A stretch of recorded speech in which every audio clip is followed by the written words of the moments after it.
نحمده ونصلي على رسوله الكريم اما بعد فاعوذ بالله من الشيطان الرجيم بسم الله الرحمن الرحیم شہر رمضان الذي انزل فيه القرآن۔ اس مبارک مہینہ کی سب سے بڑی اور اصولی فضیلت تو وہی ہے جس کا ذکر قرآن پاک میں کیا گیا ہے، یعنی یہ کہ اس میں اللہ کا مقدس کلام اور آخری پیغام نازل ہوا، جس نے ہمیشہ کے لیے نجات کی راہ اور حق کے راستہ کو روشن کر دیا اور جس کے ذریعے لوگوں پر سعادت کے دروازے کھول دیے گئے۔ اللہ پاک فرماتے ہیں شہر رمضان الذي انزل فيه القرآن هدى للناس وبينات من الهدى والفرقان۔ فی الحقیقت جس موسم اور جس مہینے میں اللہ پاک کا اتنا بڑا لطف و کرم اپنے بندوں پر ہوا ہو، اس سے زیادہ معظم و محترم مہینہ اور ہو بھی کون سکتا ہے۔ کسی عاشق مزاج سے پوچھیے کہ بتلاؤ کون دن اور کون زمانہ سب سے بہتر ہے، وہ اگر جذبات عشق کا سچا سرمایہ دار ہوگا تو یہی کہے گا کہ جس دن اور جس زمانہ میں محبوب کی نظر کرم میری طرف متوجہ ہو، مقام قرب ہی سے نوازے۔ لہٰذا اگر آپ اس سے یہ پوچھیں کہ بتلاؤ کون سی بستی اور کون سا شہر سب سے اچھا ہے، تو وہ یہی جواب دے گا کہ جہاں میرا محبوب بستا ہے، جہاں میرا محبوب رہتا ہے۔ تو رمضان المبارک کا سب سے بڑا شرف یہی ہے کہ خدا کی رحمت کی آخری اور مکمل قسط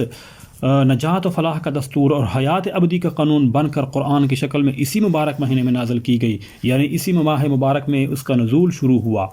رمضان مبارک کی برکات پر حضور صلی اللہ علیہ وسلم کا ایک مستقل خطبہ حضرت سلمان فارسی رضی اللہ تعالیٰ عنہ سے روایت ہے کہ وہ فرماتے ہیں کہ ماہ شعبان کی آخری تاریخ کو رسول اللہ صلی اللہ علیہ وسلم نے ہم کو ایک خطبہ دیا تو فرمایا، اے لوگو، تم پر ایک عظمت و برکت والا مہینہ سایہ افغان ہو رہا ہے۔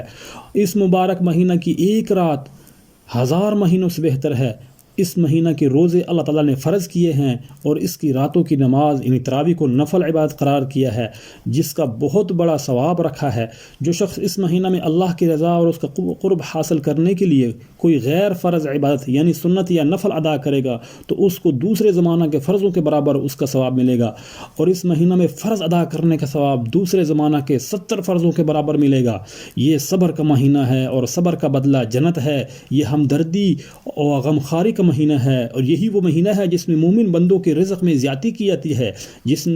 نے اس مہینہ میں کسی روزہ دار کو افطار کرایا تو اس کے لیے گناہوں کی مغفرت اور آتش دوزخ سے آزادی کا ذریعہ ہوگا، اور اس کو روزہ دار کے برابر ثواب دیا جائے گا، اور یہ محض خدا کی طرف سے فضل ہوگا۔ یہ نہیں کہ روزہ دار کے ثواب میں سے کچھ کاٹ کر اس افطار کرانے والے کو ثواب دیا جائے گا، بلکہ روزہ دار کو اپنے روزہ کا ثواب پورا ملے گا۔ اس پر بعد حضرات حاضرین نے عرض کیا، حضور، ہم میں سے ہر ایک کو تو افطار کرانے کا سامان میسر نہیں ہوتا، تو کیا غرباء اس ثواب عظیم سے محروم رہیں گے؟ حضور صلی اللہ علیہ وسلم نے فرمایا کہ اللہ تعالیٰ یہ ثواب ہر اس شخص کو بھی دے گا جو دودھ کی تھوڑی سی لسی یا چھوارے کے ایک دانہ پر یا پانی کے ایک گھونٹ پر ہی کسی کو افطار کرا دے، یعنی پیٹ بھر کر کھلانے یا کسی اچھی چیز سے روزہ افطار کرانے پر موقوف نہیں ہے۔